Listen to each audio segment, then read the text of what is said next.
नमस्कार, जय माता दी। मैं हूं आपकी अपनी लाइफ डिजाइनर जीतू आचार्य। मिथुन राशि और बात कर रहे हैं हम राहु के बदलाव की। यानी राहु का ये जो गोचर है जो कि 18 मई को होगा, तो ये गोचर मिथुन राशि वालों के लिए कैसा रहेगा। अगर हम आपकी राशि की बात करते हैं, मिथुन यानी जेमिनी की बात करते हैं, तो आपकी राशि से नवम भाव में ये गोचर होगा। यानी राहु 9वें भाव में बैठ जाएगा। नवम भाव का राहु, भाग्य स्थान का राहु, सबसे पहले तो आपको ये जो पूजा भक्ति करते हैं तो इससे दूर करने लगता है, यानी माइंड को डिस्टर्ब करता है, पूजा भक्ति में मन लगाने नहीं देता है। लेकिन क्या सिर्फ ये पूजा भक्ति तक ही सीमित है, और भी कुछ करेगा क्या? क्योंकि 18 महीने लगातार राहु यहीं बैठे रहेंगे। तो 18 महीने का जो समय होता है ये बहुत लंबा समय है। 5 नवंबर 2026 तक राहु आपके भाग्य स्थान पर रहेंगे।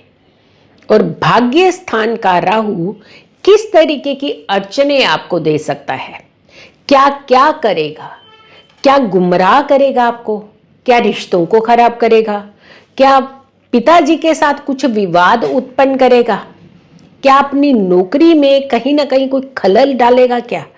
तो किस तरीके की चीजें जो है आपके लिए करने वाला है राहु। और सबसे बड़ी बात है कि भाग्य यानी डेस्टिनी आपकी अगर ये कमजोर हुई तो बहुत सारी चीजें जो है वो कमजोर हो जाती है। और सिर्फ भाग्य नहीं, धर्म कर्म का विचार भी यहीं से होता है। यानी धर्म के बारे में आपका इंक्लिनेशन, या फिर अपने धर्म को प्रमोट करना, या फिर किसी के धर्म के बारे में जरा सा भी कुछ बोल दिया तो देखिए कितना तनाव बढ़ जाता है। तो ये धर्म कर्म के भाव को भी रिप्रेजेंट कर रहा है, और प्लस आपके भाग्यों को कहीं ना कहीं डिस्टर्ब करता हुआ नजर आ रहा है। अब ये दृष्टि भी कहते हैं, राहु की वैसे दृष्टियां नहीं मानी जाती हैं, लेकिन फिर भी जब हम कंसीडर करते हैं तो पहले भाव, तृतीय भाव और पंचम भाव, इन पर थोड़ा सा प्रभाव इसका पड़ेगा।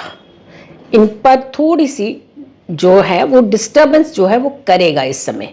और रही बात, अगर हम आपके पंचम भाव को देखते हैं तो पंचम भाव आपकी संतान भी है, पंचम भाव आपकी हायर एजुकेशन भी है, पंचम भाव आपके लिए मित्रता भी है, आपके अफेयर्स का भाव भी माना जाता है, प्यार मोहब्बत का भाव माना जाता है।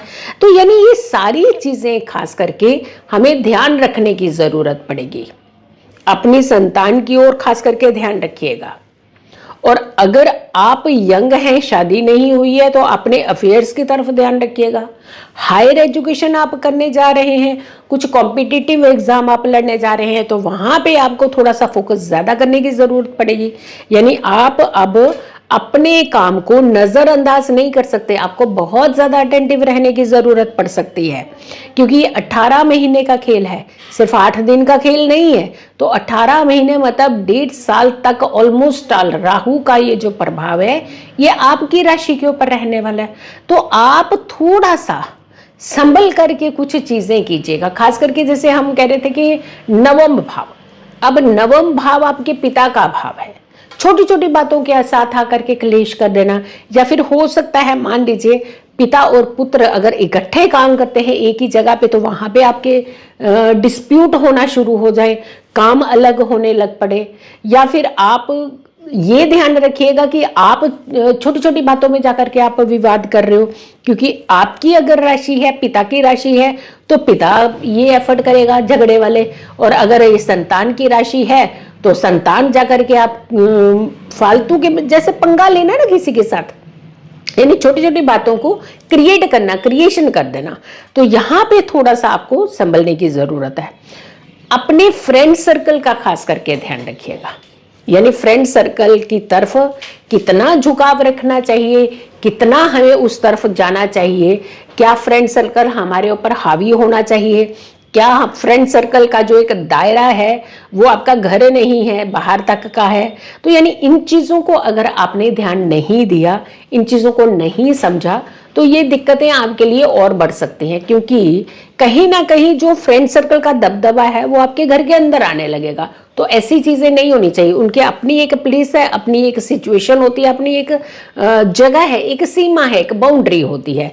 तो हर चीज को कहीं भी इकट्ठा नहीं कर दिया जाता, हर रिश्ते को भी इकट्ठा नहीं कर दिया जाता। जहां माता पिता का रिश्ता है वहां माता पिता का रिश्ता है, जहां दोस्ती का रिश्ता है वो दोस्ती का रिश्ता है। तो यानी हर चीज को आपने इकट्ठा नहीं करते ना, ध्यान रखना है, इस चीज का भी ध्यान रखिएगा। फिर वही दूसरी तरफ अगर हम देखते हैं कि राहु आपको घुमाता है, बहुत गुमराह करता है, इधर जाना इधर जाना, तो इधर जाना है, लेकिन इधर जाना उधर जाने से कहीं ऐसा ना हो कि हमारा काम भी रुक रहा हो। सिर्फ जा ही रहे हैं बट काम तो कुछ करके नहीं आ रहे। तो ये भी ध्यान रखना है कि राहु आपको भटकाएगा जरूर, लेकिन अगर आप रेमेडीज उपाय करेंगे तो आपके काम भी कराएगा। तो यहां पर थोड़ा सा ये ध्यान रखने की जरूरत है कि इनकी थोड़ी सी रेमेडीज करनी चाहिए, कुछ उपाय करने चाहिए, क्योंकि ये लंबे समय का स्ट्रेच है, इसे बिल्कुल इग्नोर मत कीजिएगा। और जेमिनी वाले, ये आपकी वीडियो बन रही है तो आपको तो बिल्कुल इग्नोर नहीं करना है। उपाय हमें भी बताने वाले हैं, छोटा सा उपाय से जरूर कीजिएगा। लेकिन हाँ, डेफिनेटली आपके घर में कोई भी सदस्य है जो मिथुन राशि का है, जेमिनी का है, क्योंकि 18 महीने अगर राहु का प्रभाव रहने वाला है तो उस तक भी ये वीडियो पहुंचना बहुत जरूरी है। सो वीडियो हर किसी तक जरूर पहुंचाइएगा। कौओं को आपने दाने, और दाने कौन से, चावल के दाने, और वो भी पका करके, तो आपने वो चावल के दाने जो है वो कौओं को डालने हैं, या फिर रात को भिगो करके आपने रखने हैं और सुबह वो चावल के दाने आपने कौओं को डालने हैं। और खास करके इस उपाय को आप शनिवार को कीजिएगा, हर शनिवार रेगुलर में करते रहिए। आप इसे छोड़िएगा मत, ये आप कॉन्टिन्यूशन में करते रहिएगा, क्योंकि 18 महीने का स्ट्रेच है। तो 18 महीने तक अगर आप ये उपाय को करते हैं तो आपकी जिंदगी के अंदर ये जो स्टेबिलिटी है ना, ये हिलेगी नहीं। अदरवाइज क्या होगा कि आपकी स्टेबिलिटी हिलने लगेगी, आपका भाग्य में कहीं ना कहीं कमी होने लगेगी। कोई भी काम के लिए जा रहे हैं वहां कोई ना कोई अड़चन आपको फेस करनी पड़ेगी। घर में भी छोटी छोटी बातों को लेकर के आप विवाद करने लगेंगे, अननेसेसरली की क्रिएशन करने लगेंगे, अननेसेसरली आप तनाव में रहने लगेंगे। इन सारी चीजों से बचने का मात्र एक उपाय है, कौओं को चावल डालना, और वो भी या तो पके हुए या फिर भीगे हुए। और हर शनिवार इस उपाय को कीजिएगा। वीडियो को बहुत सारे लोगों को जरूर शेयर कीजिएगा और ज्यादा से ज्यादा लोगों तक इस वीडियो को पहुंचाइएगा, ताकि हर कोई इस उपाय को कर सके। खुश रहिए, स्वस्थ रहिए, पॉजिटिव रहिए।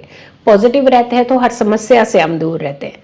जल्दी हाजिर होंगे एक अच्छी वीडियो के साथ, तब तक के लिए नमस्कार, जय माता दी।